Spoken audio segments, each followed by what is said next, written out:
upang madama at ma-absorb namin lahat, Panginoon, ang gusto mo salitain sa amin, Panginoon. Matutunan nawa namin, Panginoon, marami ang kabutihan sa iyong mga salita.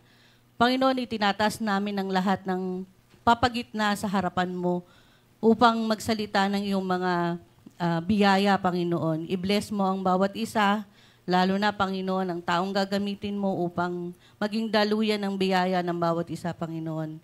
At dalangin namin, Panginoon, ang pagpupulong na ito ay maging biyaya, hindi lamang sa amin, Panginoon, kundi umapaw ito hanggang sa lahat ng nakapaligid sa amin, Panginoon. Dinadalangin namin, Panginoon, ang mga kapatid, ang lahat ng mayroong dalahin, Panginoon, at iyong pag-aangin, Panginoon.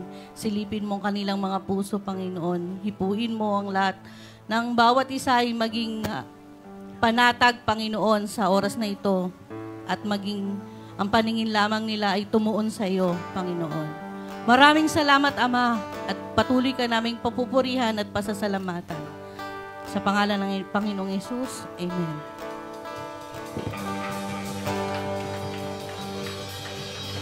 Good morning po. Good morning. Pakibati naman ng good morning ang mga katabi natin. Welcome po sa ating lahat. Ang dami pong nangyayari sa mundo ngayon, no? May mga nakikita tayo sa balita ng mga tragedy, may mga wars, and siguro kahit sa social media, di ba? Parang ang gulo-gulo ng social media, ganyan. Pero minsan kahit isip natin, parang ang ingay-ingay na, parang ang gulo-gulo na din, ganyan. Parang ang hirap magpahinga, parang laging may bumabagabag sa atin.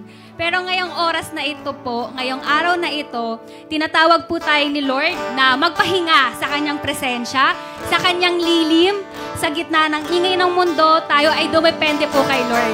Sabi nga po, diba, sa Psalms 46:10, be still and know that I am God. Kaya ngayong umaga po, ipahayag natin ang ating pasasalamat at hayaan natin si Lord ang maghari sa buhay natin, sa puso natin. Hindi po ang takot, hindi ang worry, hindi ang ingay ng mundo, kundi si Lord lamang. Dahil sa Kanya lang po natin makikita ang kapayapaan, pag-ibig at kaligtasan. Palakpakan po natin si Lord.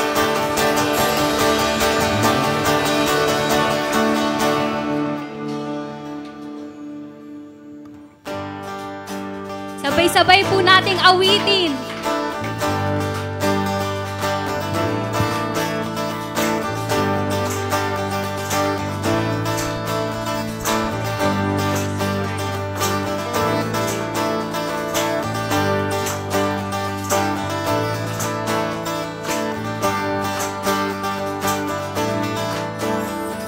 Sa gitna ng kabuluhan, ang tinig mo ay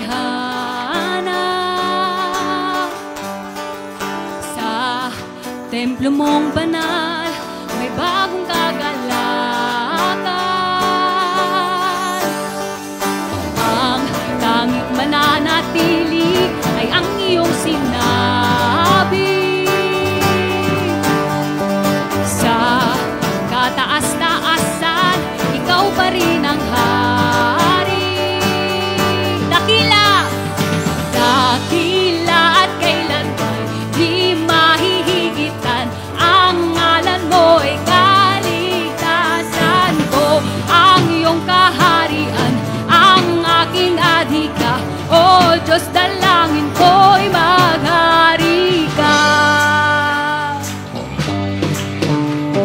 Sa gitna ng kaguluhan, ang tinig mo ay hanap.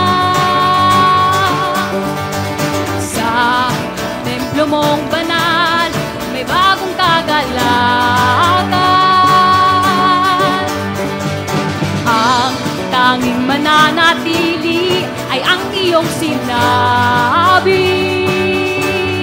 Sa kataas-taasan, kataas-taasan, ikaw pa rin ang hari. Dakila ka, Jesus! Dakila at kailanman di mahihigitan. Ang ngalan mo ay kaligtasan ko. Ang iyong kaharian, ang aking adhika.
kaharian, ang aking adhika. O Diyos na langit mo'y maghari, dakila at kailanman di mahihigitan. Ang ngalan mo'y kaligtasan ko, ang iyong kaharian, ang aking adhika. O Diyos na langit ko'y maghari ka. Sundin ang loob mo dito sa lupa, tulad ng sa langit. Sa'yo ang kaharian, kapangyarihan at kaluwalhatian. Sundin ang loob mo dito sa lupa, tulad ng sa langit. Sa'yo ang kaharian, kapangyarihan at kaluwalhatian. Dangila ka, O Diyos. We praise you, Lord God. Ang adhika namin, Lord, ay ang iyong kaharian, Panginoon. Sa iyo lamang ang kaligtasan, Lord. Sa iyo ang pag-ibig, Lord God. Sa iyo ang tunay na kapayapaan, Panginoon.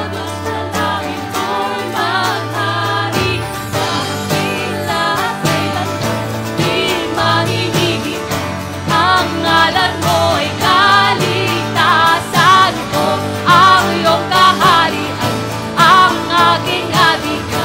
O Diyos na langit ko'y maghari ka.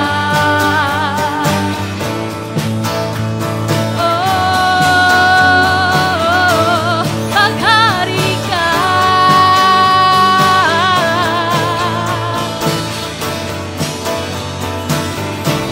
Maghari ka.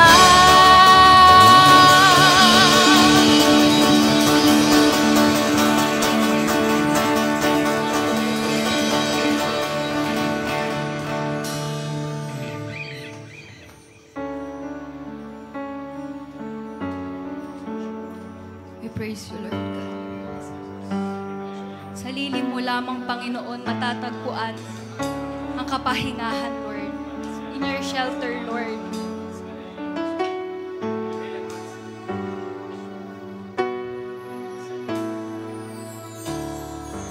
Panginoon, ang nais ko, kagandahan mo ay pagmasdan, ang pag-ibig mo sa aking tugon. Kailan may di pababayaan, Panginoon, ang nais ko, kagandahan mo ay pagmasdan, ang pag-ibig mo sa aking tugon. Kailan may di pababayaan, sa iyo lamang matatagpuan, sa iyo lamang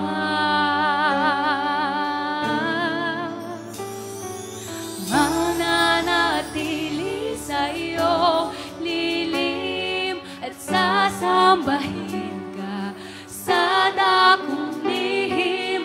Mananatili sa iyo lilim nang masumbungan ka sa dakong lihim.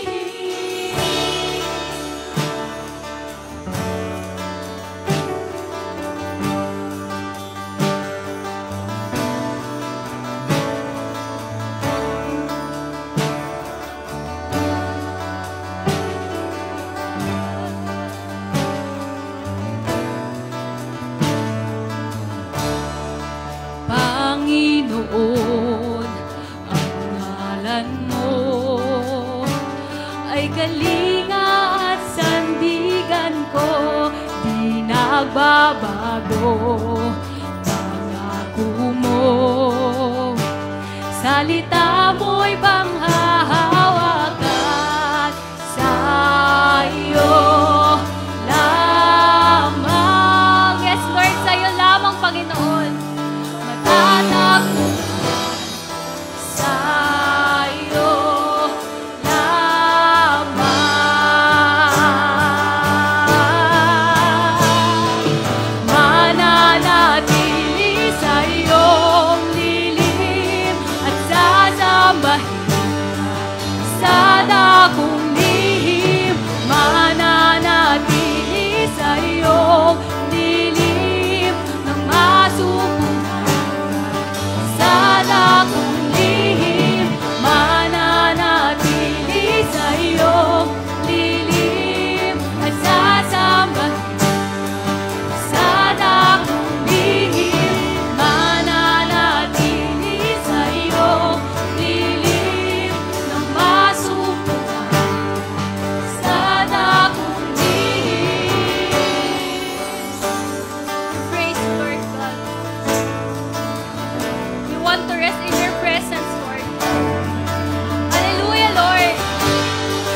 pagpuri ko ay tanging sa'yo. Sa'yo lamang iniaalay, O Panginoon, ang puso ko. Sa'yo magpakailanman. Ang pagpuri ko ay tanging sa'yo. Sa'yo lamang iniaalay, O Panginoon, ang puso ko. Sa'yo magpakailanman. Ang papuri ko ay tanging sa'yo. Sa'yo lamang iniaalay, O Panginoon, ang puso ko. Sa'yo magpakailanman. Mananatili sa'yo. Yes, Lord, we praise you, Panginoon. Sana kumiling, mananatili sa'yo. Lilim ang masukuhan. Sana kumiling, mananatili sa'yo. Lilim at sasambahin. Sana kung lihim, mananatili sa'yo. Lilim ng masukuhan. Sana kung lihim.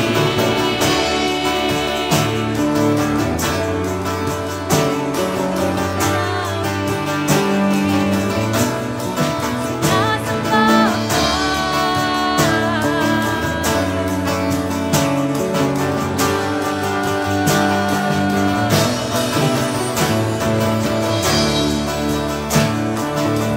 Praise the Lord. We thank you, Lord, for everything.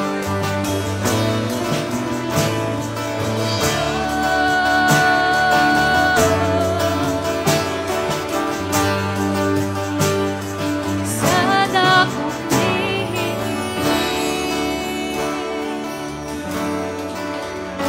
Mabuti ka, Panginoon. Tapat ka sa iyong pangako, Lord. Itataas ka namin, Panginoon. Maghari ka, Lord.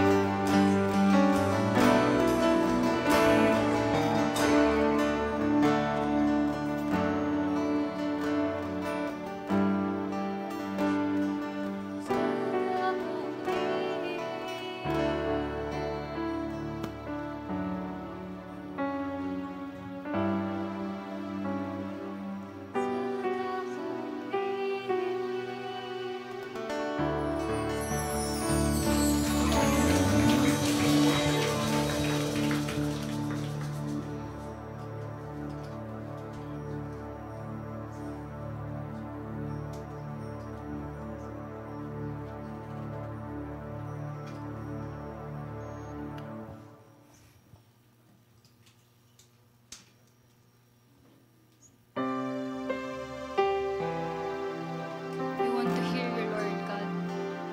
Sa gitna ng kaguluhan, Panginoon. Sa gitna ng paghihirap, Panginoon.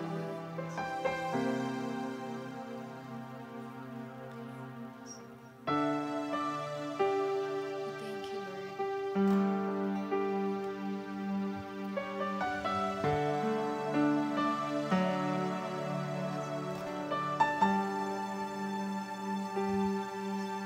Ang tinig mo ay aking hanap-hanap. Sa gitna ng bawat takot at paghihirap. Sa kabila ng aking pagkukulang, katapatan mo, O Diyos, tanging laan. Sa puso at damdamin, ika'y mananatili. Walang hanggan ang alay mong pag-ibig. Natagpuan ng iyong pag-ibig na dakila. Doon sa krus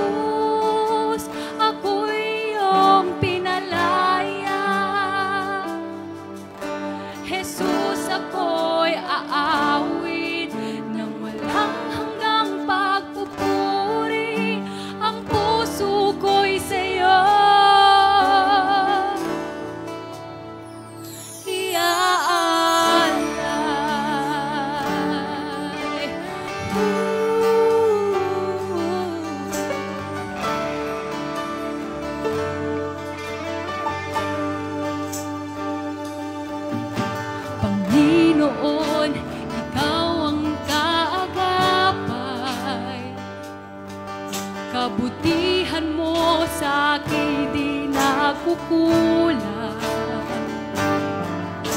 Panginoon, ikaw lang ang kailangan. Magpakailanman sa'yo ako'y mananahan. Sa puso at damdamin, ika'y mananatili. Walang hanggan ang alay mo, pag-ibig. Natagpuan ang iyong pag-ibig na dakila. Doon sa krus, ako'y iyong pinalaya.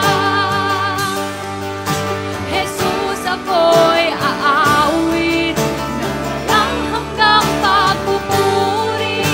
Ang puso ko'y sa'yo iaalay.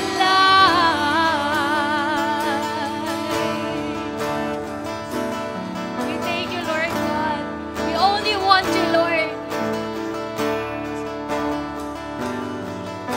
Hangad ko lang ay mamalagi sa presensya mo. Natagpuan, ako'y binago ng pag-ibig mo. Hangad ko lang ay mamalagi sa presensya mo. Luwalhati ng pangalan mo. Hangad ko ikaw, O Diyos. Ko lang ay mamalagi sa presensya mo. Natagpuan, ako'y binago ng pag-ibig ko. Hangad ko lang ay mamalagi sa presensya mo.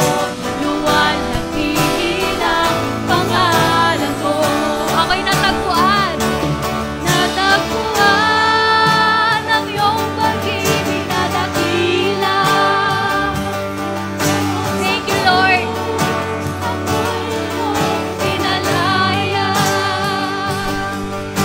Jesus, ako'y aawit na walang hanggang pagpupuri. Ang puso ko'y sa'yo.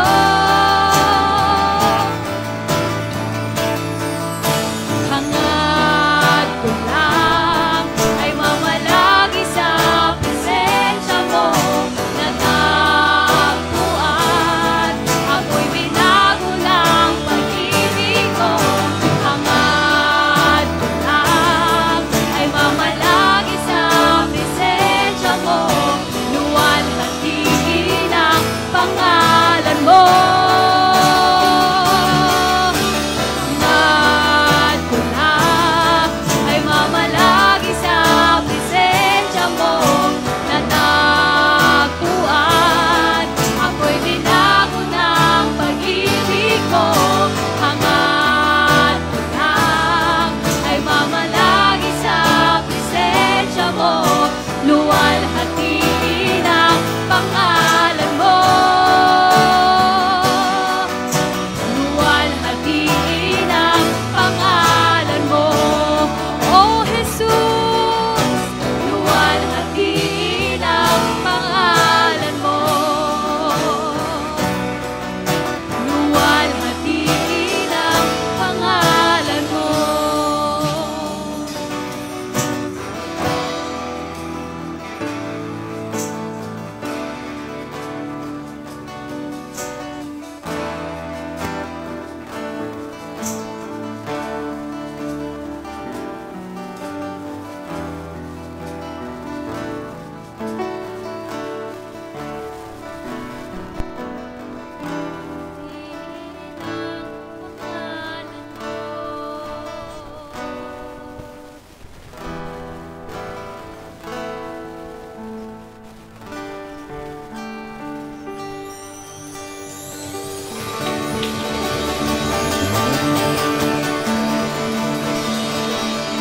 Praise the Lord. Amen. Binabalik na po namin sa MC.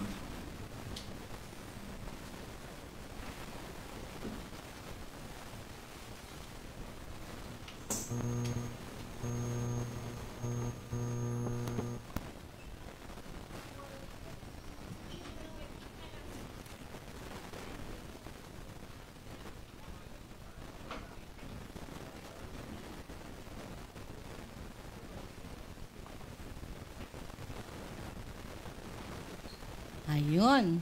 Maraming salamat worship team. Salamat sa nag-lead ng ating worship. At muli, ang bawat isa ay binabati ko ng magandang umaga at same-same sana yung feeling, no, na kahit ano yung pinagdaanan ng napaka-busy isang linggo ay masaya at nilolong natin na makapanaig pa ulit ang Panginoon at makarating sa pagpupulong, di ba? Salamat sa mga kapatid na laging nandyan upang magsilbi at mag-praise kay Lord, di ba? Una sa lahat, palakpan po muna muli natin ang Panginoon sa isa na namang linggo na alam ko na maraming unexpected blessing na mangyayari ngayong araw na to. At nararamdaman ko yun, wow, good vibes lang tayo dyan. Muli, binabati ko na magandang umaga yung mga bisita natin. Si Bob and Jello. Friendship ni, pangalan Lani? Ni Amber, yan. Maraming salamat sa inyo at pinariority niyo si Lord ngayong umaga. At hindi, lubos yung kalagalakan namin na muli makasama namin kayo. At sa bisita namin kasama ni Sister, taga saan ka ulit, sis? San Carlos, ayun.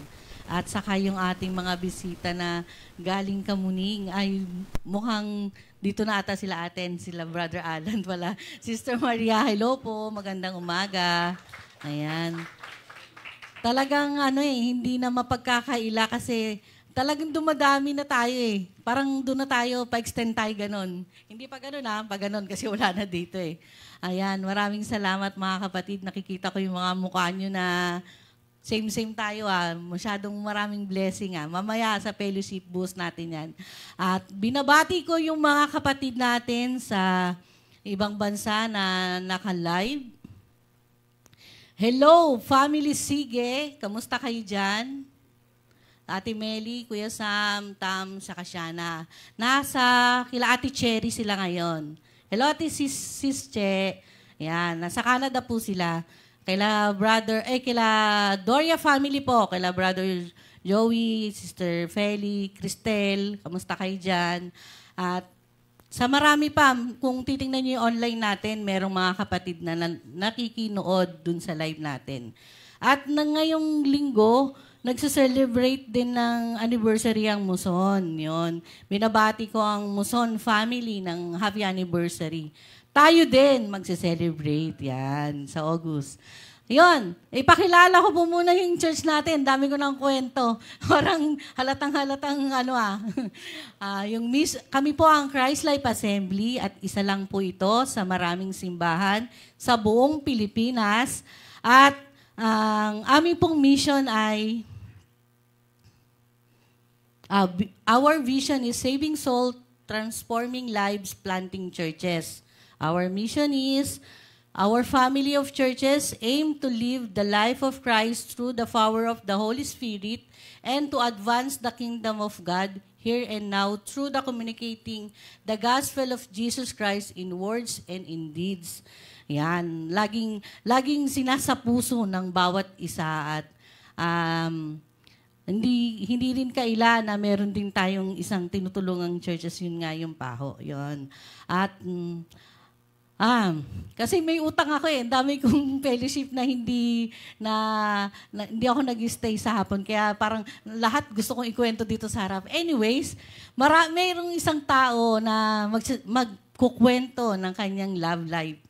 Marami siyang may kukwento, I'm sure, kasi mas matagal siya sa atin eh. At alam kong naririnig ko na rin siya ngayon eh. Tumatawa-tawa oh. Ayan, tinatawagan ko si Brother Ray para sa kanyang testimony.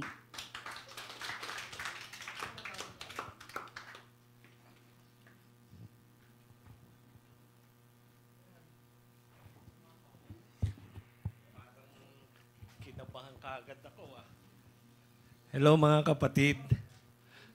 Nakikita ko yung kabats ko si Brother Abel at saka si Brother Nathaniel. Ang tagal-tagal na 25 years bago ulit tayo nagkita. Ang tagal bago sila bumalik at si Sister Maria. Ayan, yung mga mukha na talagang veterans na. Natutuwa ako dahil gusto kong ibahagi yung journey ko kay Lord bago niya ako tawagin, ano? At siguro marami nang nakakaalam ng istorya ng buhay ko bago ako tawagin ni Lord. Pero before yon, bago ako tawagin ni Lord, siguro talagang matigas ang puso ko. Sa mga bisita na nandito ngayon, sana magkaroon kayo ng aral at makita nyo yung kahalagahan ng kaligtasan na kung saan ay ino-offer ni Lord. At ini-ignore ko lang yung yung kapatid ko eh. Siguro 1992, 93, 94, 95, 96. Biro mo 4 years bago ako tumugon do sa invitation. Kasi balot ako ng bisyo eh. Lahat yata ng bisyo nasa akin nung kabataan ko. At maraming nangyari sa buhay ko na hindi ko maipaliwanag eh. Gusto ko magbago pero hindi ko magawa eh. Kasi sa sarili mo, talagang hindi mo kayang baguhin eh. Unless na lang, kung yung Holy Spirit ang siyang manahan sa'yo, ay mababago ka. Tinawag ako ni Lord 1996 at i-recall ko lang way back kung paano ako tinawag ni Lord. Kasi yung time na yon, kaya ako sumunod kay Lord. Kasi siguro kung isang araw na lang, baka nagpakamatay na ako noon eh. Magpapakamatay ako kasi 29 days hindi ako umuwi. Pamilyado ako Si Sister Bell, siya yung Sabi kong ganon, sobra na yung so down na ako at sobra akong lulun sa ipinagbabawal na gamot, na drugs. Kaya sa mga kabataan, wag kayong titikim dahil masisira ang buhay nyo. Masisira ang buhay nyo. Wala kayong kinabukasan. Yun ang maipapayo ko sa inyo. Kaya ito, sa loob ng 29 days, wala akong tulog dahil sa droga. Sabi ko, gusto ko nang magpahinga. At si Satan, hindi niya i-allow na maligtas ka. Sabi ko, tumawag ako sa misis ko. Pag hindi niyo ako sinundo dito, magpapakamatay ako. Sabi, wag, susunduin ka namin dyan araw ng Sabado. So araw ng Sabado, dumating sila, sinundo nila ako. Sabi ng kapatid ko, isasama ka namin sa church bukas sa araw ng Linggo. So naging bisita ko parang ganyan. Kami ng misis ko sa Kamuning. So lahat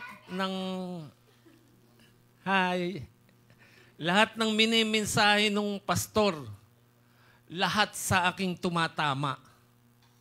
Lahat. Sabi ko sa loob-loob ko, sinumbong yata ako ng kapatid ko. Kaya alam na alam ng pastor yung aking kalagayan. Tapos yun at sinabi kung sino raw ang kung sinong gusto maligtas. Yung misis ko, ang bilis tumayo niyan. Kasi alam mo naman yan, gusto maligtas. Ako, hindi pa ako tumatayo. Pero pinilit na niya akong tumayo kasi wala akong tulog pa nun eh. Yun nung sinabi nung Pastor Warren na gustong ma-save, ayun, doon ko nakita yung kung paano kumilos yung kamay ng Panginoon. Sabi ko, may kapatawaran pa pala ako na pinatawad pa rin ako ng Panginoon. Pilit pa rin ako inabot sa dami ng kasalanan ginawa ko. Lahat yata ng bisyo nasa akin, lahat ng mga bagay nasa akin, lahat ng hinulog ni Satan ng bisyo na sa lukuraw at wala akong itinira. Kaya nung mabautismohan ako, nagsisi ko, nagpabautismo, pero hindi kagad ako nakatanggap ng banal na Espiritu. Kasi meron pang, siyempre, pero instant nakita ko kung paano kumilos yung kapangyarihan ng banal na Espiritu na kung saan nakaramdam ako ng kapahingahan. At nakita ko yung lamig ng katawan ko. At doon nagsimula yung journey ko kay Lord, yung pagbabago ko. Nakita ko unti-unti na niyang minomold yung aking pagkatao, Pero yung mga pinsan ko hindi makapaniwala. Nung makita nila ako, kasi sa amin, yung mga pinsan ko puro may mga manginginom, mga ganyan. Eh ako pag nakita kagad nila ako, ba't di pa kayo nagsisimula? Pero ngayon, sabi, oli ka na. Sabi ko, hindi na ako umiinom eh. Bakit? Ano nangyari sa'yo? Sabi ko, ano na ako, Christian. Ayaw nilang maniwala. Sabi nila, babalik ka rin sa amin. Born again ka. Sabi sa akin, nag-born again ka? Oo. Sabi, baka born again yan, ha? Sabi sa akin ganun. Tapos pati yung nanay ko.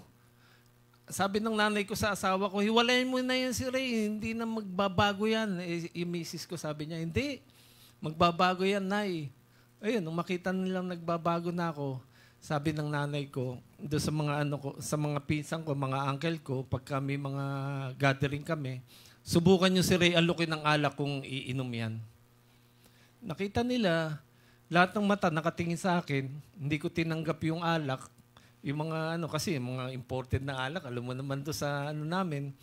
Pero nakita nila yung kita nyo si hindi na umiinom yan. Ang laki ng binago sa akin ng Panginoon. At ilang beses ako na-aksidente. Yung proteksyon, ko rin yung proteksyon. Nabangga ako, halos total wreck yung sasakyan. Pero still, walang bali yung katawan ko, walang nangyari sa akin. Nung in-x-ray ako ni Doc, bali-bali nga yung nung manubela ng sasakyan ko, nasa ilalim ako, laki-laki ko eh. Pero yung mga paseros ko, nakadagan lahat sa akin. Nasa unahan, total wreck yung Apex. Tapos yung mga sumunod naman, itong lately, 2023, nalaglag naman ako sa scaffolding. Akala ko ito na yung katapusan ng buhay ko. Pero nagulat pa rin yung doktor. 3 patong na scaffolding, biro mo, bumagsak ka. Wala kang pilay, wala kang bali, buo pa rin yung katawan mo. Tapos nung in-examine yung buong katawan ko, doon ko nakita na normal yung liver, normal yung kidney, normal lahat. Ako lang yata yung abnormal. Kaya sabi ko, doon ko nakita yung protection ni Lord sa buhay namin. Lalo na yung misis ko, ang lakas ng faith niyan. At alam ko na yung misis ko, malakas ang niya kay Lord. Kasi napaka-prayerful niyan. Siya yung aming guardian angel. Siya yung lagi nagpapaalala sa amin na kung saan mag-pray na kayo, magbasa na kayo ng Bible. Minsan ang sakit na sa tenga. Pero okay lang. Si Lord, talagang napakabuti ni Lord.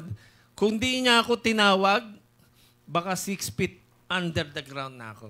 Nagpapasalamat ako dahil hindi pinagmatigas ni Lord yung puso ko. At talagang totally 360 degrees turn yung ginawa ko sa buhay ko. Andun pa rin yung ups and down, pero si Lord, lagi nandiyan dyan yung mga blessing, mga healing, at marami pang iba. At hindi ko na ikukwento yung iba. Marami akong ikukwento, kaya lang kakapusin. Baka mamaya, closing prayer na. Naikwento ko na sa iba kung paano ako iniligtas ng Panginoon sa ibang bansa. Munti ko mapugutan ng ulo. Ang daming mga sitwasyon na iniligtas ako ng Panginoon. At hanggang ngayon, nagpapatuloy ako. Ang tawag nga pala sa akin ng kapatid ko na ang utol kong hoodlum. Ngayon, hoodlum pa rin ako. Hoodlum sa Panginoon. Si Lord ang aking sandigan. Si Lord yung aking kalasag. Siya yung protection ko sa lahat ng mga bagay. At alam ko, marami pang ipagagawa si Lord sa buhay namin. At magpatuloy lang kami sa aming journey. At mag-focus lang sa kaligtasan na ibinigay ni Lord sa mga bisita. Makita niyo sana kung gaano kahalaga yung kaligtasan na ibinibigay ni Lord. Lalong-lalo na sa panahon ngayon na napakagulo. At alam natin na nalalapit na yung pagdating ni Lord. Kaya wag nating baliwalain yung ating mga naririnig, lalo-lalo na sa mga pananalita. At hanggang doon na lang, nagpapasalamat ako at binigyan ako ng pagkakataong maibahagi ko yung buhay ko sa Panginoon. Maraming salamat po. Yan, maraming salamat, Kuyang Ray. Kuyang Ray, Tatay Ray, kulang na lang, Lolo Ray. Joke lang. Muli po, salamat Kuya Ray. Nakita namin yung testimony ng pamilyang Castro na yan. At sa mga bisita, kahit anong sitwasyon, pangit or hindi maganda yung sitwasyon mo ngayon, huwag mong isipin na hindi kaya ng Panginoon yan balikwasin. Kung ano man ang nasa puso mo, I'm sure alam na alam ni Lord yan. At kung lalapit ka, tatawag ka, tutugon ka sa panawagan ng Panginoon na magkaroon ng maayos na relasyon sa Kanya. Una yun sa lahat. Para mabago ang anuman yung gusto mong baguhin sa buhay mo, magkaroon tayo ng maayos na relasyon sa Panginoon. Tumugon tayo sa mga salita niya. Ayun, hindi ko na patatagalin. Yung live daw, sorry. Bago natin i-silent yung mga phone natin, hinihiling ko po ang bawat isa na i-share po yung ating live para mas marami po ang makaparinig ng pananalita ngayong umaga na ibibigay sa atin na walang iba kundi tinatawagan ko na, Brother Jad.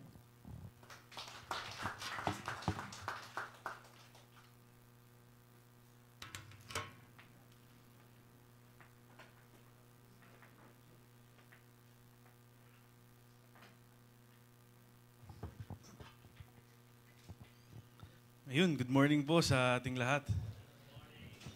Kanina, hindi ako magjo-joke ng edad ngayon, pero kausap ko kasi si Kles kanina sa likod. Sabi ko, Tol, parang iba yung kaba ko ngayon eh. Parang extra. Hindi ko alam kung bakit eh. Ikaw na lang. Joke lang. Pero yun nga, parang sabi ko, parang extra yung kaba ko ngayong araw. Pero ganun pa man, masaya ako na makita yung bawat isa. Ang dami natin eh. So, sila Kuya Alan and yung family, sana dito na kayo umattend talaga para... dito na talaga lahat, no? Ayun. Para mas marami tayo, di ba? Mas marami tayong gagawa para kay Lord. And welcome sa ating mga visitors. At maraming salamat sa pagpapaunlak sa inyong mga kaibigan na nagdala dito o kamag-anak. Maraming salamat sa pagpapaunlak sa kanila at masaya kami na nandito kayo uli ngayong umagang ito. So, ayun, kamusta ang bawat isa? Mabuti, di ba? Lagi tayong mabuti. Sana lagi tayong mabuti.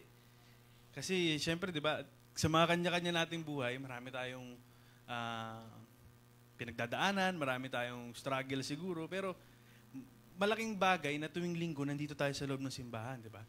Pinipilit natin na umattend pa rin anuman yung kalagayan na kinakaharap natin, anuman yung kalagayan na kinakaharap natin. Ano ba yun? Parang ulit lang sinabi ko ata. Ano man kalagayan na kinakaharap natin, di ba? So, kabado talaga eh, no? Sabi sa inyo, iba yung kaba ko ngayong umaga eh. So, malaking bagay yun na sa kabila ng pinagdadaanan natin, pinipili natin na puntahan pa rin si Lord. Or puntahan yung pagtitipon para magkaroon ng fellowship sa ating mga kapatid, makakuha ng pananap ng biyaya mula sa mga kapatid na makakausap natin, di ba? O sa mga maririnig nating salita o sa praise and worship, di ba? So, thank you kapatid sa pagpunta, mga kapatid sa pagpunta at kung naman yung mga dinadanas o dinadaanan natin ngayon, kapit lang kasi andyan lagi yung Panginoon. So, bago tayo magtuloy-tuloy, tawayo muna tayo lahat, i-commit natin sa prayer yung ating message.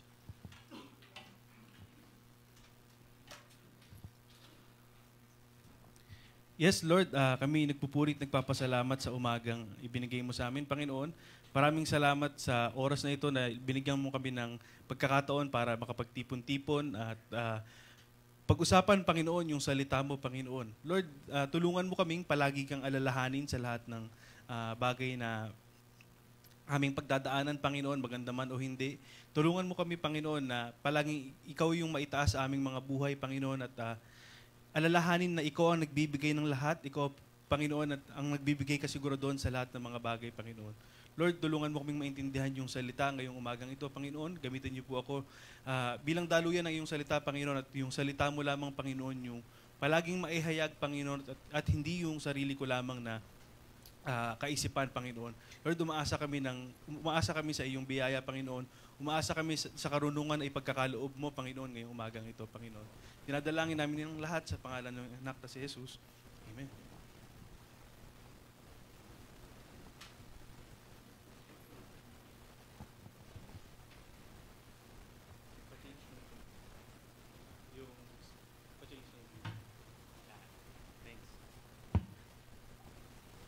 So, naranasan mo na ba magdasal ng sobra-sobra dahil meron kang gusto hingin sa Panginoon? Yung talagang grabe-grabe yung prayer mo na tipong naglulumuhod ka, umiiyak ka. Naranasan na natin yun, di ba? Dahil siguro, iba't ibang dahilan. Healing, meron tayong gustong career siguro, na trabaho, o exam. Ako doon, naalala ko noon kung gaano ako lumuhod kay Lord. Dahil mayroon akong gustong makuha, di ba? So lahat tayo, iba't iba man ng sitwasyon, iba't iba man ng dahilan, naranasan natin magdasal ng sobra sa Panginoon. Tama? Naranasan natin ibigay lahat, naranasan natin isurrender sa Kanya lahat. Lahat ng bagay na dinadaing natin o gusto nating makamit, di ba? So, yun nga, pwedeng material, pwedeng hindi. Siguro yung iba, love life. Iniluluhod mo kay Lord yung love life mo, di ba? Baka, may tumatawad. Sino yung mentor nito? Joke lang. Di ba, syempre dapat yung love life o relationship, dinudunog mo talaga kay Lord doon kasi hindi yun padalos-dalos, di ba? Career, kailangan mo rin siya idunog sa Panginoon kasi baka yung career natin, ilayo tayo sa Panginoon. Di ba? Nagpipray tayo minsan ng trabaho, pero pag nakuha na natin yung trabahong gusto natin, wala na pa mawala tayo sa Panginoon bigla. Di ba? Ganun din sa iba't ibang bagay, di ba? Yun nga, minsan, madalas naman yung prayer natin material eh. Material things or something na earthly, di ba? So, eto naman, kung tatanungin ka, ano ang priority mo ngayon? Top of the head answer, ikaw, Kuya Kurt, anong priority mo ngayon? Sa recitation, no? Mag-grow spiritually, si Kuya Kurt. Safety ng family, di ba? Iba't iba tayo yung top of the head na answer, magkakaiba, kinakabahan, no? Kinakabahan, baka may matanong na susunod. Pero kung top of the head answer, meron tayong kanya-kanyang priority. At kung ako tatanungin mo, number one priority ko, family. Safety ng family, and yung well-being ng family, di ba? Bilang padre de pamilya, siguro yun yung top priority talaga nating lahat. So, lahat tayo, iba-ibang priority. Meron tayo kanya-kanyang inuuna sa mga buhay-buhay natin. Siguro, unahin natin makapaglagay ng pagkain sa ating table. Make sure natin na meron tayong matitirhan o meron tayong sisilungan, di ba? Kung sa trabaho naman, kinakategorize natin minsan yung mga task, kung ano yung urgent. Di ba? Hindi naman natin magagawa lahat ng sabay-sabay. Parang sa pag-aaral, hindi mo naman mare-review lahat, di ba? Kung ano yung exam na bukas, ngayon ka pala mag-aaral. Hindi, joke lang. Pero di ba, kung ano yung mas may deadline or yung mas urgent, yun yung binibigyan natin ng priority. Pinaprioritize natin yung mga bagay na yun kasi depende sa need. Yun nga, rush siya o kailangan na ng compliance, etc. Pero yun nga, different priorities, lahat tayo may iba't iba. Ito naman, sino sa atin ang makakalimutin? Marami tayong makakalimutin, di ba? Alam niyo yung discipleship material last week, pinag-uusapan namin ni Class yun, tol, i-print mo. Pagdating ng Sunday, naka-ready na lahat. Nag-print ako sa bahay. Kalimutan ko eh. Andun na, kukunin na lang. Diba?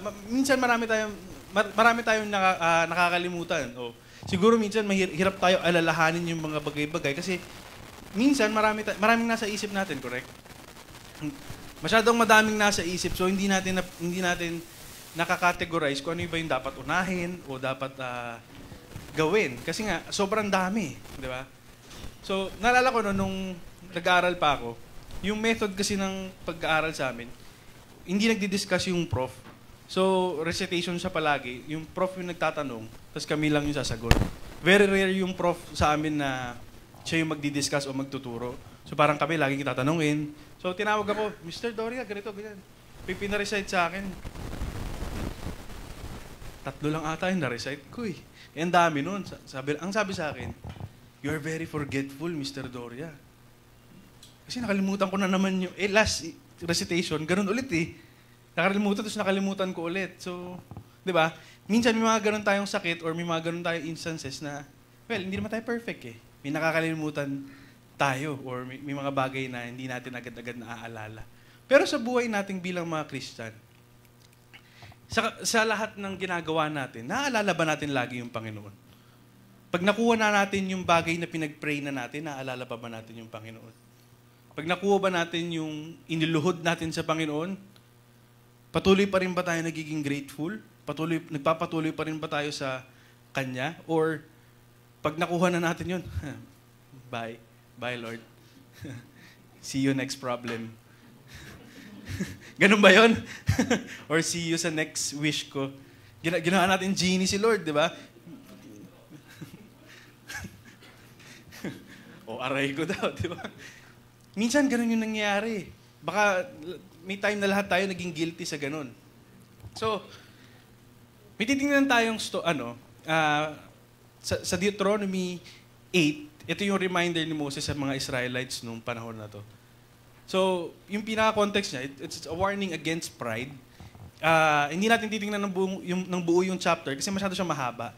So, doon na lang tayo sa last part, yung 11 to 20. Pero yung verses 1 to 10 kasi, it speaks of building humility in Israel, education, and blessings in the land of Israel.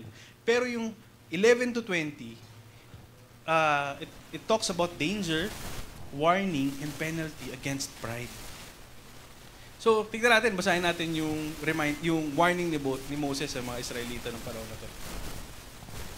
Ingatan nyo, huwag makalimutan ang Panginoon na inyong Diyos at huwag ninyong susubayin ang kanyang utos at mga tuntunin na ibinigay ko sa inyo sa araw na ito. So, yung una pa lang, di ba? Ingatan, huwag makalimutan ang Panginoon inyong Diyos. Hindi lang yung utos. Huwag makalimutan yung Diyos mismo at huwag susuwayin ang mga utos ang mga utos at tuntunin na ibinibigay ko sa inyo sa araw na ito. Kapag nakakain na kayo at nangabusog at kapag nakapagpatayo na kayo ng maayos matitirhan at dumami na ang inyong mga hayop, pilak, ginto at mga ari-arian, siguraduhin niyong hindi kayo magyayabang at lilimot sa Panginoon na inyong Diyos na naglabas sa inyo sa Ehipto kung saan kayo inalipin. Inisip ko, bakit kaya sinasabi ni Moses to sa mga Israelita nung panahon na to? Kasi grabe yung pinagdaanan nila, di ba? Yung 40 years. May mga nag-doubt, may mga taong may mga kino-question na yung paglabas nila. Pero at the end of the day, si Lord palagi siya nag-provide para sa kanila, di ba? Ginabayan kayo sa malawak at nakakatakot na disyerto na may mga makamandag na ahas at mga alakdan. Walang tubig sa lugar na iyon, pero binigyan niya kayo ng tubig mula sa bato. Doon sa disyerto, binigyan niya kayo ng mana, isang pagkain na hindi natitikman ng inyong mga ninuno. Ginawa ito ng Panginoon para magpakumbaba kayo at para subukin kayo upang sa bandang huli, maging mabuti ang inyong kalagayan. Baka sabihin ninyo sa inyong mga sarili, sa pamamagitan ng sarili kong kakayahan at lakas, naging akin ang lahat ng kayamanang ito. Pero alalahanin ninyo ang salita na ang Panginoon na inyong Diyos ang siyang nagbigay sa inyo ng kakayahang maging mayaman at ginawa niya ito para matupad niya ang kasunduan niya sa inyong mga ninuno, katulad ng ginawa niya ngayon. Diba? Remind siya na lahat ng kung ano man yung magkakaroon yung Israel thereafter, galing yun sa Panginoon. Pinahintulutan yun ng Panginoon. Ngunit binabalaan ko kayo ngayon na kung makakalimutan nyo ang Panginoon na inyong Diyos at susunod, yun, pwede pala lumaki. Thank you. Diyos, at susunod kayo sa ibang mga Diyos at sasamba kayo sa maglilingkod sa kanila, siguradong malilipol kayo.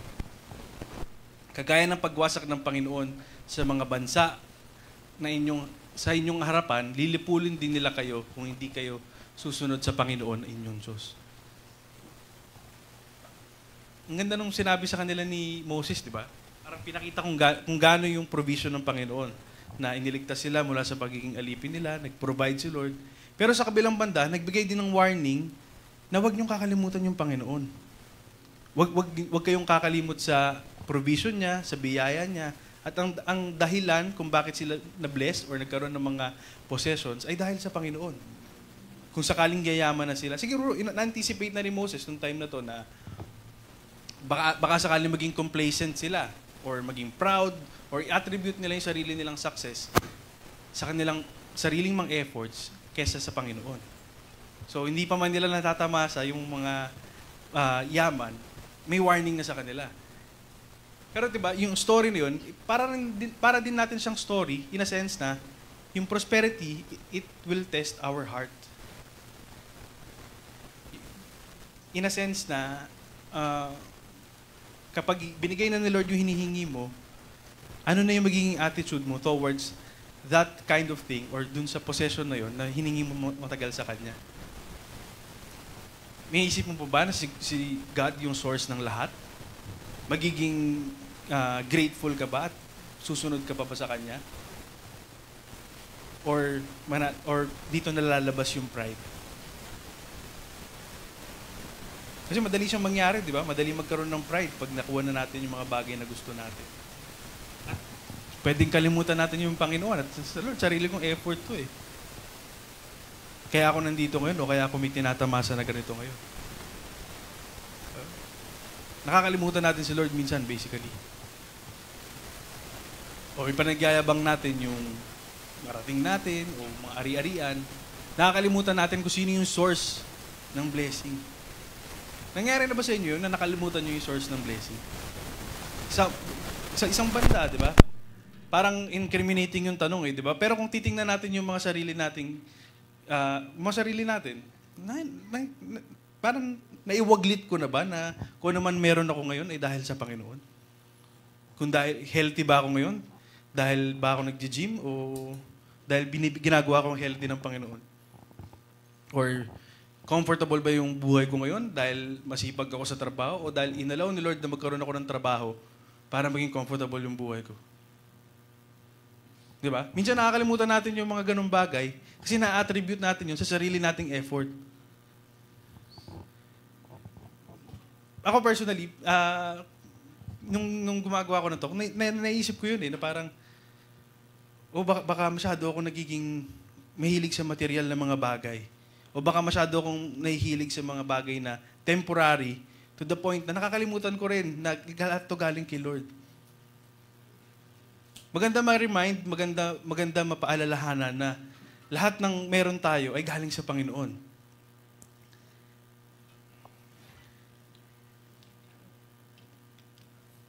Diba? Ngunit tayo ay binigyan niya ng higit pang biyaya sa James 4. Dahil dito sinabi niya, sinasalungat ng Diyos ang mapagmataas, ngunit binibigyan niya ng biyaya ang mga mapagkumbaba. Kalaban palagi yung pride eh. Kalaban palagi yun sa ating...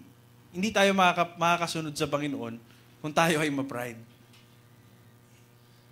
At, di ba, ang bibigyan ni Lord ng biyaya, yung nagpapakumbaba.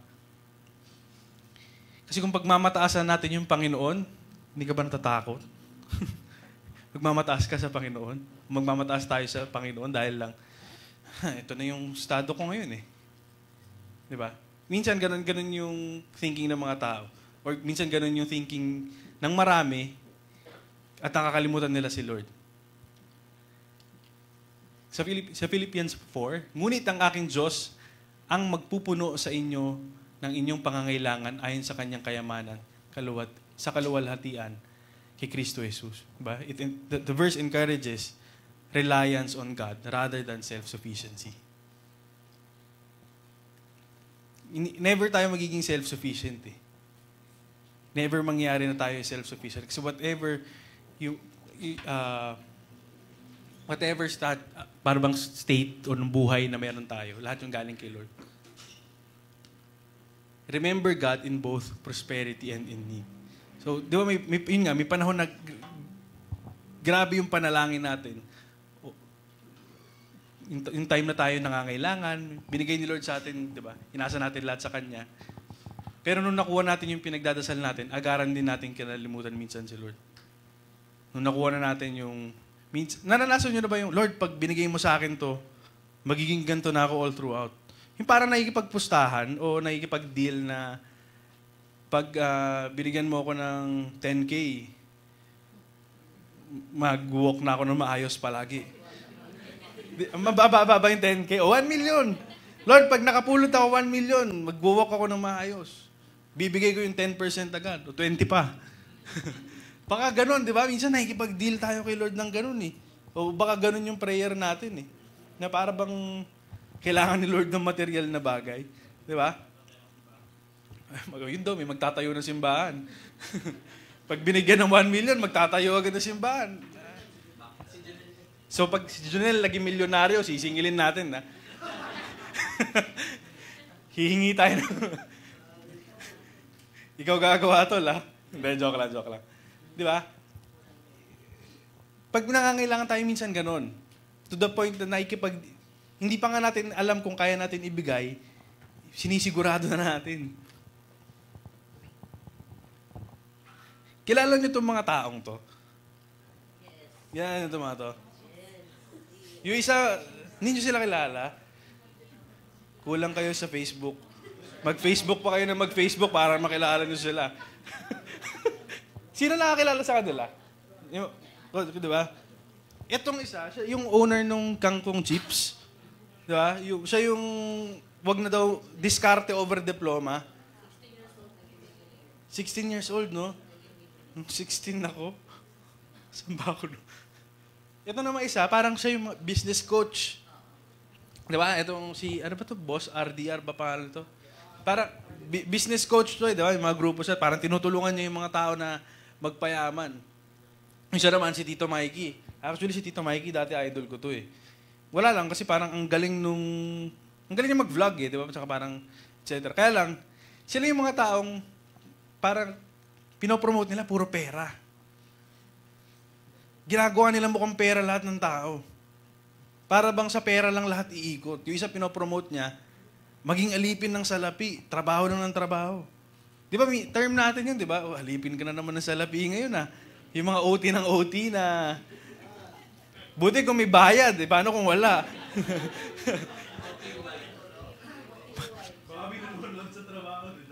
Di ba? O... Aray. Minsan ganun yung... Parang common biruan kasi yan eh, di ba? Na, alipin ng salapi. Pero what if kakabiro natin, nagiging ganun na talaga tayo? Di ba? Wala naman masama mag-OT kasi actually kailangan mag-OT. Minsan, kailangan talaga eh, di ba?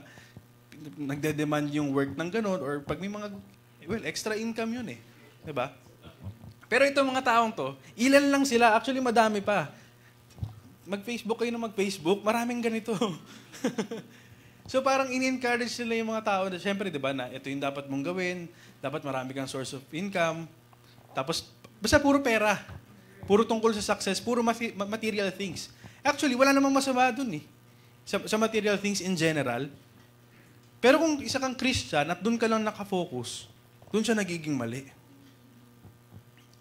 Diba? Sila yung mga, nagpapayo sila tungkol sa success, pinagyayabang yung mga narating nila sa buhay, nagpo-promote sila, nauna yung comment ko, diba?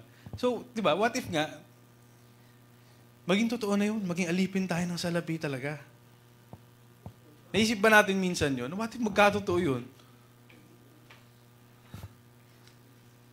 Yung iba, tinuturo nila kung paano mag-build ng riches sa mundo. Pero ano ba yung sinasabi ng Bible tungkol dito? Ito, alam natin to. Alam ko, madadaanan to ni Tito Kles sa talk niya siguro, sa series eh. Di ba, Tol? Tutuloy mo pa ba yun? Yun, tutuloy niya daw eh. Sa Matthew 6, huwag kayong mag-ipon para sa inyong sarili ng kayamanan dito sa lupa, na kung saan maraming tanga at kalawang ang naninira. Nanakawin din ang mga ito ng magnanakaw. Tanga po yung basa doon, ha? Tanga. Yun ang basa, ha? Kasi kahapon nung binabasa ko to, iba. Di ba? Basically, huwag tayong mag-ipon para alam natin tong verse na to eh. Di ba? Kabisado pa natin to. Huwag tayong mag-iipon ng para sa sarili. Kayamanan dito sa lupa. Kasi alam natin masisira natin lahat eh. Sa halip, mag-ipon kayo ng kayamanan sa langit dahil doon ay walang tanga at kalawang nasisira at wala rin magnanakaw. Ito ay sapagkat kung saan naroroon ang inyong kayamanan, ay naroon din naman ang inyong puso. What if maging alipin na tayo ng salapi? Andun na lang yung heart natin. Tama? Mawawala na kay Lord.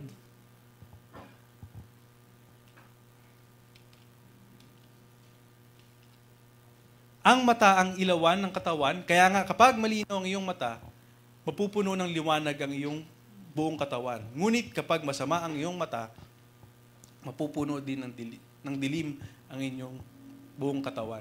Diba? Minsan yung problem nasa perception, hindi dun sa light. Kung paano natin nakikita yung mga bagay-bagay. So an evil eye, sabi, was a phrase in use among the ancient Jews to denote an envious, covetous man or disposition. Diba? A man who repined at his neighbor's prosperity, loved his own money, and would do nothing in the way of charity for God's sake. So often, materialistic, di ba?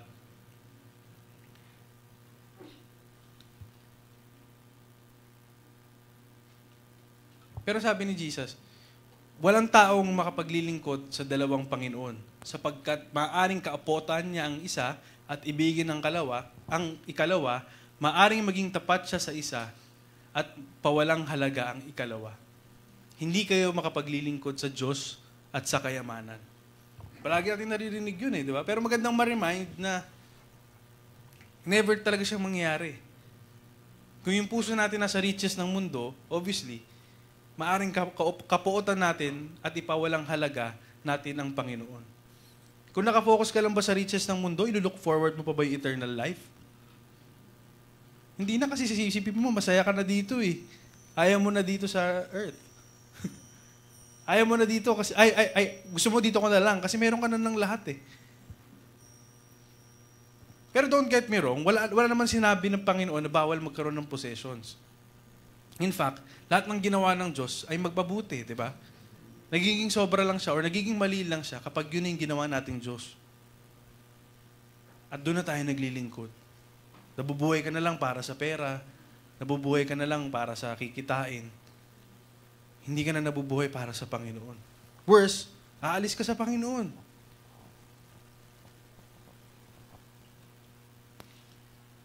Materialism is in direct conflict with loyalty to God. Hindi pwedeng sabihin natin materialistic ka, pero loyal ka rin sa Panginoon. Direct conflict yun. Hindi natin masasabing loyal tayo sa Panginoon kung loyal din tayo sa possessions natin sa mundong ito. Paano kung tanggalin ni Lord lahat? Kaya ba natin maging katulad ni Job? Kaya di ba sabi ko, nakakatakot minsan itok yung story ni Job, di ba? Kasi masyado siyang powerful na kaya ba natin yung ginawa niya? Kaya ba natin manatili sa Panginoon? Kasi siya, alam niya kung ano yung pinaglilingkuran niya talaga. Hindi siya naglilingkod, hindi niya Diyos yung kanyang possessions, ang Diyos na yung Diyos na buhay. At mawala man lahat ng material things sa kanya, at yung mga mahal niya sa buhay, yung Diyos pa rin yung pinaglilingkuran niya. Kaya nga yung materialism, it is in direct conflict with our loyalty to God. Sa Luke 16, ito yung end ng parable of the shrewd manager. Sinabi ulit dito na walang aliping makapaglilingkod ng sabay sa dalawang amo sapagkat tatanggihan niya ang isa at susundin naman ang isa. Magiging tapat siya sa isa at tatalikuran ng isa. Ganon din naman, hindi kayo makapaglilingkod ng sabay sa anumang kayamanan. Yung parable ng shrewd manager, brief background lang. Yung manager ng property ng master, nilulustay niya yung pera o ari-arian ng master. So, nung time na papaalisin na yung master, dahil nga nilulustay niya yung ari-arian o pera ng master niya, nakaisip siya ng way para maisalba yung sarili niya. Kasi, mawawalan na siya ng trabaho basically. So, parang nangyari doon, yung mga may utang sa master niya, binawasan niya yung utang. Kumbaga, para makakuha ng pabor, di ba? Makakuha ng awa siguro kasi imbis na bayaran nila yung buo, half na lang or masyadong konti na. Pero dito, yung next part kasi nito, tinuturo na nakikinig yung mga Pariseo sa sinabi ni Jesus. So, usually kasi, or mapakikita natin sa Bible, ay tinuturo ng Pariseo, yung devotion to God at devotion to money ay perfectly compatible. Pero, ito, tuloy natin sa Luke 16 verse 14. Nang marinig iyon ng mga Pariseo, kinutya nila si Jesus dahil mahal nila ang salapi. So, in spite of their strict religious practices, they loved money and cultivated values that were godless. Sinasabi nila na nagtitiwala sila sa Panginoon, pero yung buhay nila ay nasusukat lamang sa kayamanan, sa mga ari-arian, tulad ng mga hindi naniniwala talaga sa Panginoon. Kumbaga para sa taong sinasabing naniniwala ka sa Panginoon at sinusunod mo yung kanyang utos, binimeasure mo lang yung buhay sa pamamagitan ng yaman at ari-arian. So tuloy natin. Kaya sinabi ni Jesus sa kanila, nagbabanal-banalan kayo sa harap ng mga tao, pero alam ng Diyos kung ano talaga ang nilalaman ng inyong puso. Sapagkat ang mga bagay na itinuturing ng tao na mahalaga ay kinasusuklaman ng Diyos. Kapag hinayaan natin na yung buhay natin ay kontrolin ng material things o pera, ino-open natin yung pintuan sa lahat ng klase ng kasalanan. Sa 1 Timothy 6, ang tao naghahangad yumaman ay nahuhulog sa tukso sa isang bitag ng mapanira at walang kabuluhang mga hangarin na nagdadala sa kanila sa kapahamakan. Basically, yung mga taong greedy, mapilit, di ba? Siyempre, pinipilit nila ito yung gusto nila kasi nga walang contentment eh. Patuloy silang natatrap sa kasalanan na gusto pa nila ng more. Hindi ko alam kung nakwento ko na sa inyo yung dati. Meron akong, yung time na nagsusolo practice ako, meron ako isang client na willing to pay ng medyo malaki. So, siyempre, first time ko makaka-win ng ganong client, parang kinilig ako, di ba? Na, uy, makakuha akong ganitong amount. Di ba? May willing pala magbayad sa amin ng ganitong amount. So, setting aside yung danger nung kaso o yung possible threat sa family, parang tinanggap namin siya nung panahon na yun. So parang, sige, pera to eh, di ba? Kumbaga, hindi naman cool, meron naman kami mga client nun, pero nga siyempre dahil may malaking opportunity, grab. Pero hindi namin na-assess masyado yung risk na pwede ma-compromise yung safety, moral compass, pwede ma-compromise, at pwede kaming mapahamak, di ba? Hindi lang ako, pati yung pamilya ko. So basically, kahit nung tinanggap namin yung kaibigan ko, nawala sa amin yung kontrata, nawala sa amin yung kliyente, bigla lang nawala. Di ba? So parang noong una, pinanghinayang ko, sayang, pera na, naging bato pa. Oh. Or parang malaking tulong sana yun kasi nagre-rely kami nun sa pasok ng client eh. Hindi palaging meron eh. Hindi siya tulad nung sweldohan na monthly may expect ka. Yun, nagre-rely kami sa client talaga. So, kung may darating na malaking client, syempre, gagrab namin yun. Pero, hindi namin assess, compromise kami dito. Compromise. Pero yun nga, thank God, bigla siya nawala. Bigla siya nawala. Kasi nung una, yung case, magtatanggal ako ng mic attempted homicide lang. Tapos as we go along, namatay yung victim, and client namin kakusado. Diba? So from, attempted murder.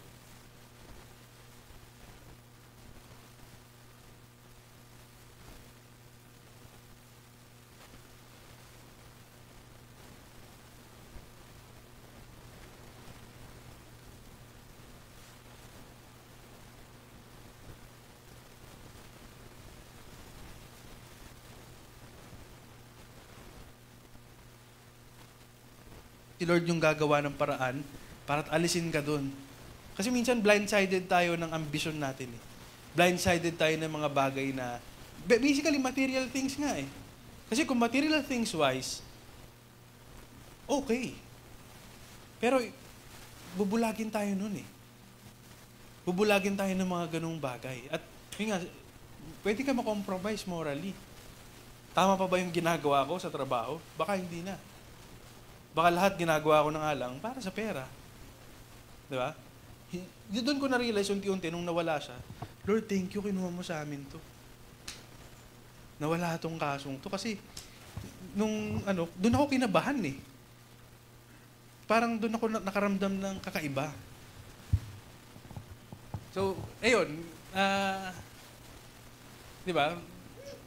Pwede tayo, kung masyado tayo naghahangad ng sobra, mahulog tayo sa tukso. Mahulog tayo sa mga bagay na hindi sana dapat natin kalalagyan. At bitag siya eh, di ba? Ang sobrang paghahangad ng salapi ang nagtutulak sa iba na tumalikod sa pananampalataya.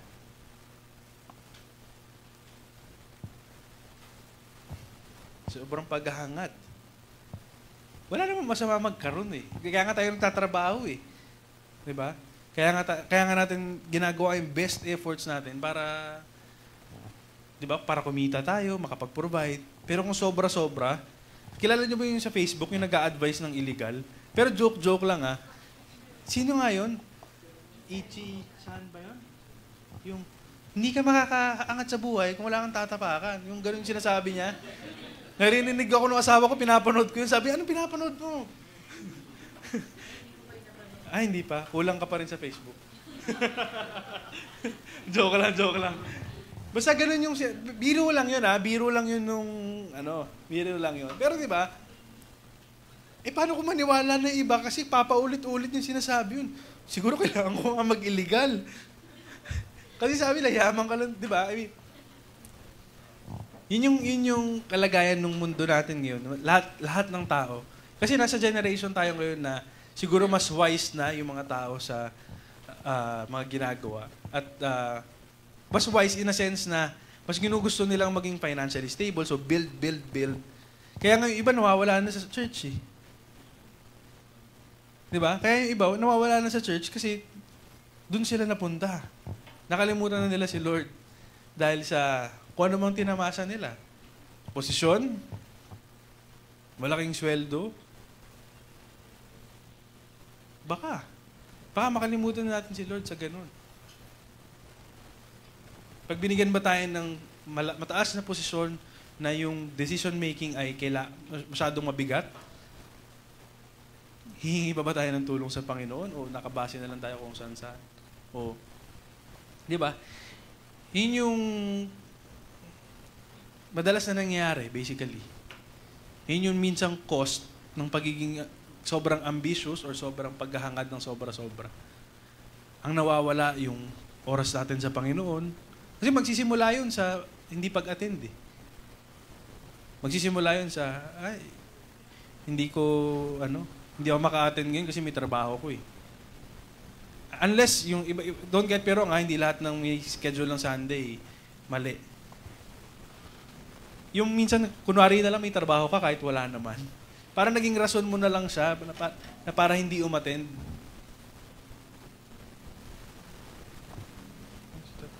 Okay lang.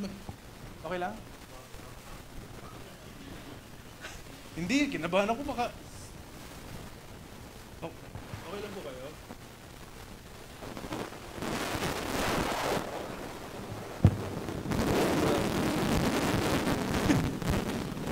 Akala ko kung ano eh. Wala tuloy. Doon siya yun yung minsan nangyayari. Hanggang sa, dati priority natin yung pag-attend or di ba minsan pag meron tayong lakad, ang basehan natin kung may church tayo. Kumbaga, hindi ako pwede niyan kasi may church kami. Pero dahil nga, ang tagal mo nang hindi nakaka-attend o matagal ka nang wala, a-attend ka na lang pag free time ka. Pag may free time ka. O pag, wala akong gagawin ngayon, mag-church nga ako. Kumbaga, nag-iba na yung priority mo. Di ba? Yun yung nakakalungkot na maging kalagayan natin. O sana wag tayo umabot sa ganun na a-attend lang tayo kapag libre. Gawin natin, basihan yung schedule natin, gawin natin priority yung pag-attend.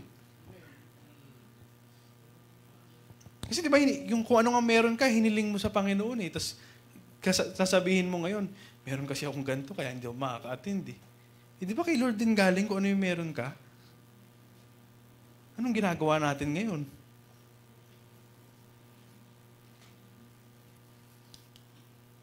Proverbs 3. Parangalan mo si Yahweh sa pamamagitan ng iyong kayamanan at mula sa pinakamainam na ani, siya ay iyong handugan.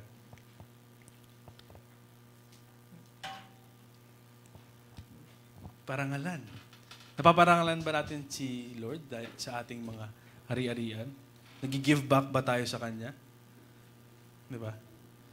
Different talk yung tungkol sa pagta-tithes o sa pagbabalik kay Lord. Pero kung ano yung meron tayo ngayon in general, sa tingin natin napaparangalan natin yung Panginoon. Sa Colossians 3, patayin ninyo ang inyong mga bahagi ng makalupa. Ito ay ang pakikiapid, karumihan, pita ng laman, masasamang nasa at kasakiman na siyang pagsamba sa Diyos-Diyosan. Dahil sa mga bagay na ito, ang puot ng Diyos ay dumarating sa mga anak na masuwayin. Atras tayo sa verse 1. Yamang kayo ay muling binuhay na kasama ni Kristo. Hanapin ninyo ang mga buhay na nasa itaas kung saan si Kristo ay nakaupo sa kanan ng Diyos. Itoon ninyo ang inyong pag-iisip sa mga bagay na nasa itaas at hindi sa mga bagay na nasa lupa. Diba? That's the correct mindset, diba? Yung mga bagay na nasa langit at hindi lang andito. Yung mga vlogger na pinakita natin kanina, pinopromote nila yun na lahat material things. Maka-acquire ng possessions. Pero tayo mga Christian, ang mindset natin dapat yung things na nasa taas.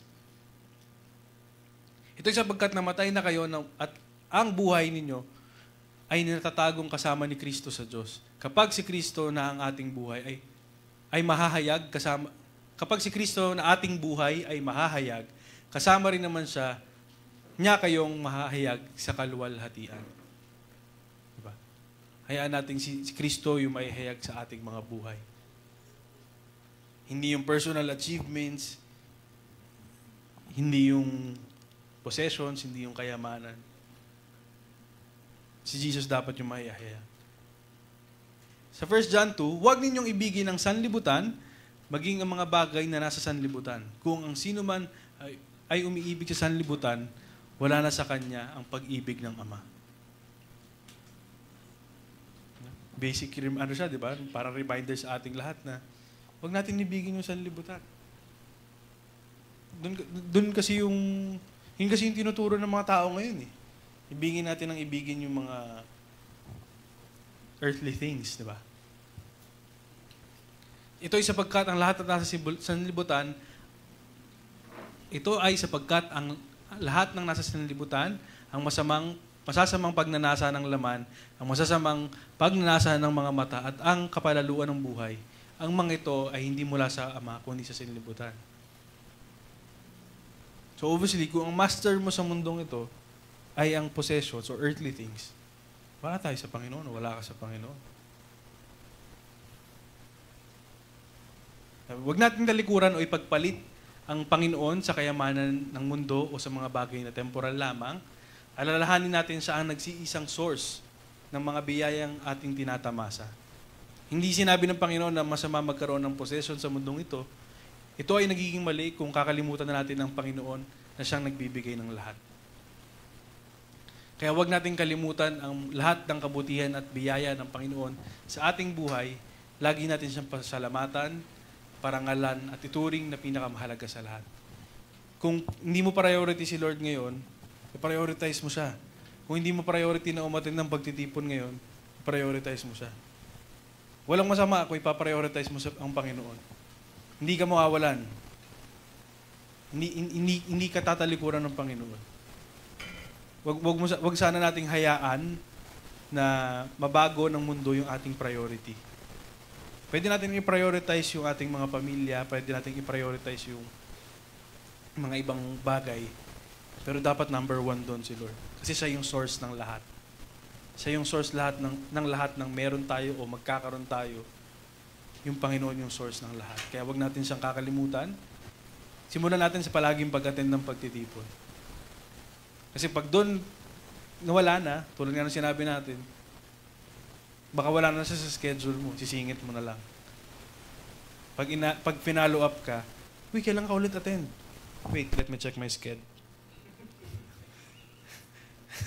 Baka ganun. Check ko lang sa calendar ko kung may free, ah. Di ba?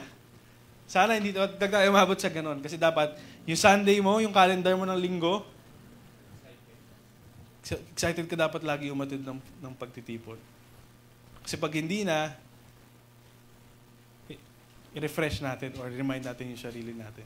Kasi baka napupunta na tayo sa kapahamakan o unti-unti na tayo nawawala o wala na pala tayo sa Panginoon. Yun lang po. Maraming salamat.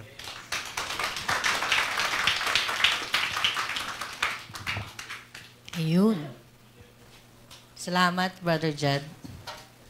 At sabi na marami tayong ma-receive na blessing ngayong umaga. At meron pa mamaya. May magandang balita. Nakikita niyo ba yung host sa likod? May ibig sabihin yan. Salamat sa tatalima sa salita ng Panginoon. Anyways, bago po punta tayo sa communion ay panalangin po muna natin yung ating tithes and offering. Panginoon, dakila naming Diyos na nagbibigay ng lahat-lahat sa amin. Salamat sa Panginoon sa mga bagay, sa mga tinatamasa ng bawat isa, Panginoon. Lubos ang kasiyahan namin, Panginoon, na hindi kami karapat-dapat, ngunit ibinibigay mo ang lahat ng kakulangan na meron kami, Panginoon. Salamat, Panginoon, sa kalusugan, Panginoon, sa pamilya, sa kabuhayan, Panginoon, na masaya naming tinatamasa, Lord God. Ang lahat ng ito, Panginoon, ay walang saysay kung hindi sa iyo galing at hindi ikaw yung tinitingnan namin na pinagmumulan ng lahat ng ito. Salamat, Panginoon, sa biyaya mo na hindi malirip at walang hanggan. Salamat sa habag mo na patuloy mong ibinibigay sa bawat isa. Panginoon, kami magbibigay, kami mag-aabot ng maluwag, hindi lamang sa aming mga kamay, kundi sa aming puso. Ang aming iaabot nawa, Panginoon, ay walang bilang kung hindi ito magagamit sa pagpapalaganap ng salita mo. Ito'y hindi mabibilang kung hindi ito magagamit sa pagpapakilala ng iyong pagkatao sa lahat. Nawa ang aming mga ibibigay ay maging tulong sa lahat, hindi lamang sa kapatiran, kundi, Panginoon, sa iba pang asembleya. Panginoon, ninanais ng puso namin na palaging makapag-abot. Ninanais namin, Panginoon, na laging maibalik sa iyo yung kapurihan, yung kahabagan na patuloy mong ibinibigay sa aming lahat. Panginoon, ang aming dalangin ay patuloy na paggabay, patuloy na pagbibigay ng mabuting kalusugan sa bawat isa. Panginoon, lubos yung pagpapasalamat namin, Panginoon, na lagi kang nandyan, lagi kang nakatingin, nakatunghay sa lahat ng aming pangangailangan. Maraming salamat, Ama, at ang lahat ng ito ay dinadalangin namin sa pangalan ng iyong anak na si Jesus. Amen.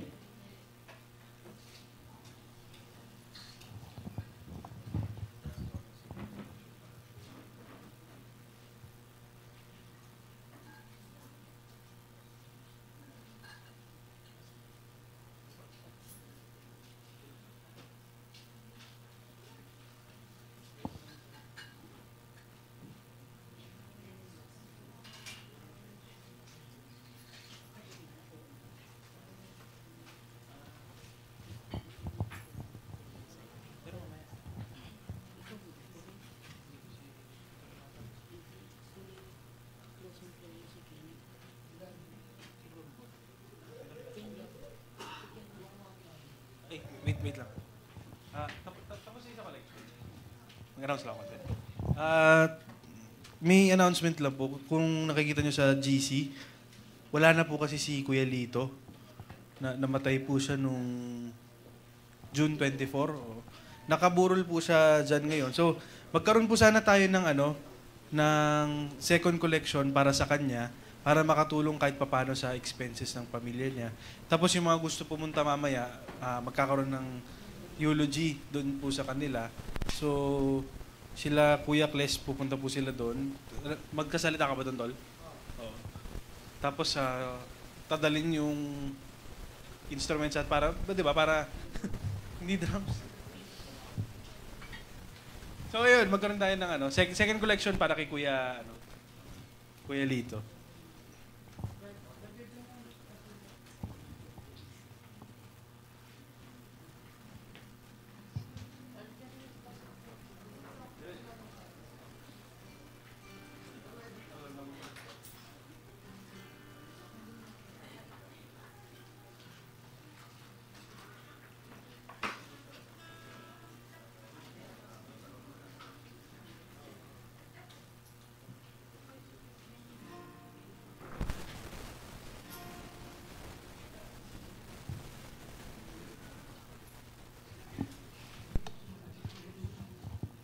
Tumayo na po tayong lahat.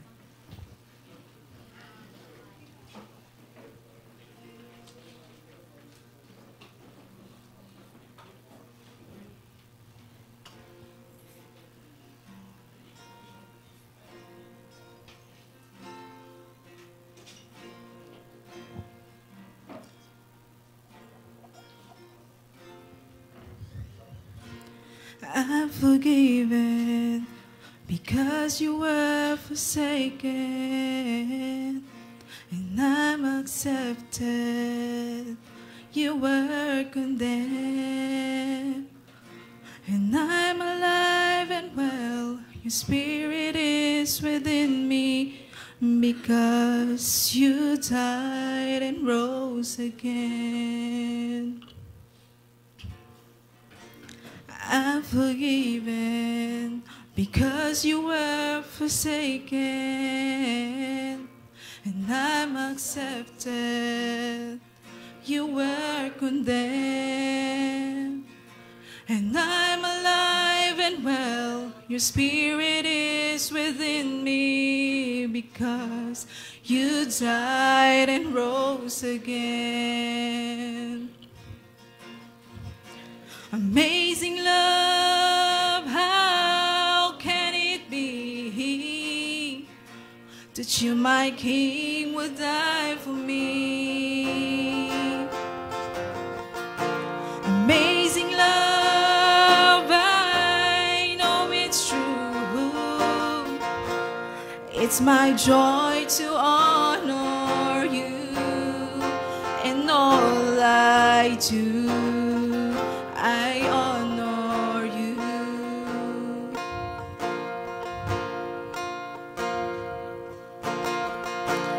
I'm forgiven because you were forsaken, and I'm accepted. You were condemned, and I'm alive and well. Your spirit is within me because you died and rose again. Amazing love, how can it be that you, my King, would die for me? Whoa, amazing love, I know it's true. It's my joy to honor all I do. I honor you.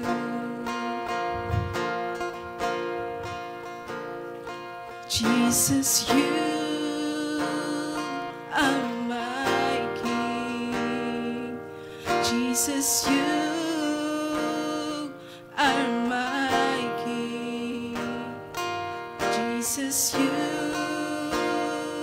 are my King. Jesus, you are my King. Amazing love, how can it be that you, my King, would die for me? Amazing love, I know it's true. It's my joy to honor you. Amazing love, I know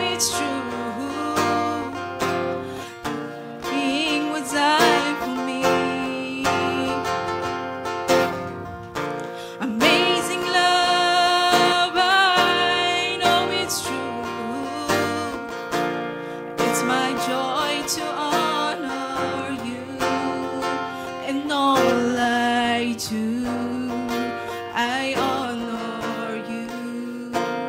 In all I do, I honor you.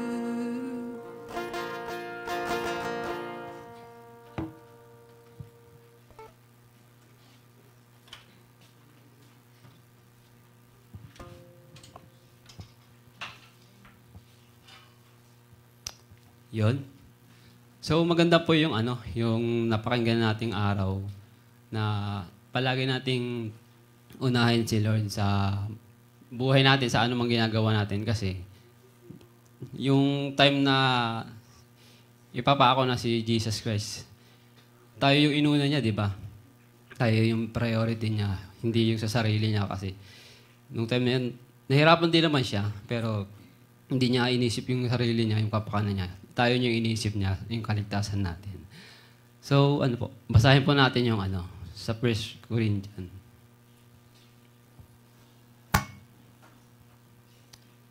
Sa unang Korinto po, sa 11:23 hanggang 26. Sapagkat ito ang turo na tinanggap ko mula sa Panginoon at binigay ko naman sa inyo. Noong gabing siya'y pinagkanulo, ang Panginoong Hesus ay dumampot ng tinapay, nagpasalamat, pinagpira-piraso iyon, at sinabi, ito ang aking katawan na inihahandog para sa inyo.